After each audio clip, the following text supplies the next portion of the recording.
جی السلام علیکم ناظرین، میں اس ٹائم موجود ہوں ڈی چوک میں۔ ناظرین آپ سے میں نے ایک انفارمیشن شیئر کرنی تھی۔ ناظرین آپ یہ میرے پیچھے دیکھ سکتے ہیں، یہ کنٹینرز لگے ہوئے ہیں کچھ، یہ آپ دیکھ سکتے ہیں۔ ناظرین جو میرے بیک سائڈ پہ جو کنٹینرز لگے ہوئے ہیں، یہ رستہ جاتا ہے سامنے پارلیمنٹ ہے، اس کی بیک سائڈ پہ۔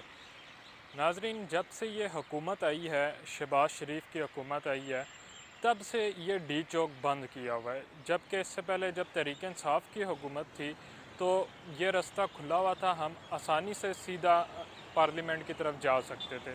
لیکن جب سے یہ موجودہ حکومت جو شہباز شریف کی حکومت ہے، یہ جب سے آئی ہے، انہوں نے یہ ڈی چوک کو بند کیا ہوا ہے۔ حالانکہ اس ٹائم کوئی احتجاج کا بھی ان کو خدشہ نہیں ہے کہ کوئی یہاں پر احتجاج وغیرہ ہوگا۔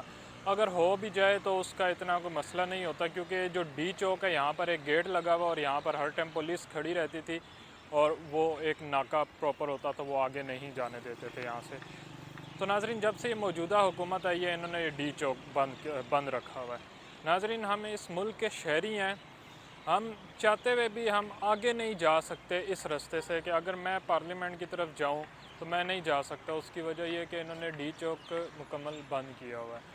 تو جیسا کہ پچھلی حکومت عمران خان تحریک انصاف کی جو حکومت تھی، اس میں ناظرین پچھلے 4 سال یہ رستہ پیچھے کھلا رہا ہے، جبکہ نون لیگ، پیپلز پارٹی اور دیگر جماعتوں کے یہاں پر اسلام آباد کی طرف احتجاج بھی ہوئے ہیں، لیکن یہ رستہ ہمیشہ کھلا رہتا تھا اور لوگوں کو آسانی سے آگے وہ پارلیمنٹ کی طرف جا سکتے تھے۔ اب آگے بھی اس طرف میریٹ کی طرف سے رستہ ہے، لیکن یہ رستہ انہوں نے کیوں بند کیا ہوا ہے؟ ہم اس ملک کے شہری ہیں، ہمیں کیا حق نہیں ہے کہ ہم اس رستے کو استعمال کریں؟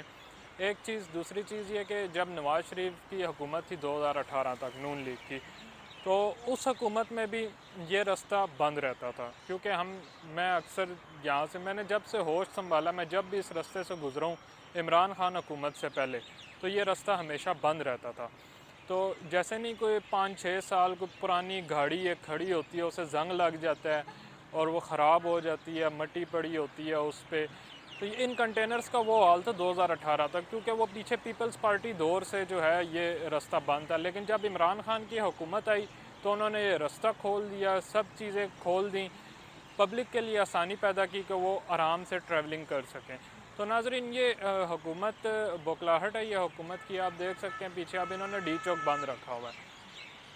اب اس کی کوئی تک نہیں بنتی کہ یہ اس چوک میں یہ کنٹینرز کھڑے کر کے رکھیں، اتنے برے لگتے ہیں۔ حالانکہ اسلام آباد کی ڈی چوک کی اتنی خوبصورتی ہے، لیکن انہوں نے کنٹینرز کھڑے کر کے جو اسلام آباد کی جو خوبصورتی ہے اس پر بھی داغ ڈالا ہوا ہے۔ ناظرین انہوں نے یہ کافی لمبے ایریا پہ کنٹینرز رکھے ہوئے ہیں، آپ یہ میرے پیچھے دیکھ سکتے ہیں، یہ والی سائڈ پیچھے میریٹ کی طرف جاتی ہے، اور آپ اس طرف بھی یہ دیکھ سکتے ہیں پیچھے کنٹینرز کافی آگے تک انہوں نے یہ کنٹینرز رکھے ہوئے ہیں۔ تو ناظرین اس چیز کی کوئی تک نہیں بنتی، حالانکہ کنٹینرز ہٹا بھی دیں تو یہاں پر ڈی چوک میں ایک گیٹ لگا ہوا ہے، وہاں پر ناکہ لگا ہوتا ہے پراپر، جو بھی وہاں پر جاتا ہے تو پولیس اس کو چیک کر کے پھر آگے جانے دیتی ہے۔ لیکن اس موجودہ حکومت نے رستہ بالکل ہی بند کیا ہوا ہے، حالانکہ آگے سے 2 رستے ہیں، وہاں سے بھی جا سکتے ہیں۔ تو لیکن وہ کچھ شہریوں کو جو باہر سے آئے ہوئے ہوتے ہیں انہیں پتہ نہیں ہوتا ہے اگلے رستوں کا، تو کیونکہ میں ادھر اسلام آباد میں رہتا ہوں تو مجھے تو اگلے رستوں کا پتہ ہے، لیکن حکومت کو چاہیے کہ حکومت یہ رستہ بھی کھولے اور جلد از جلد اس رستے کو کھولا جائے۔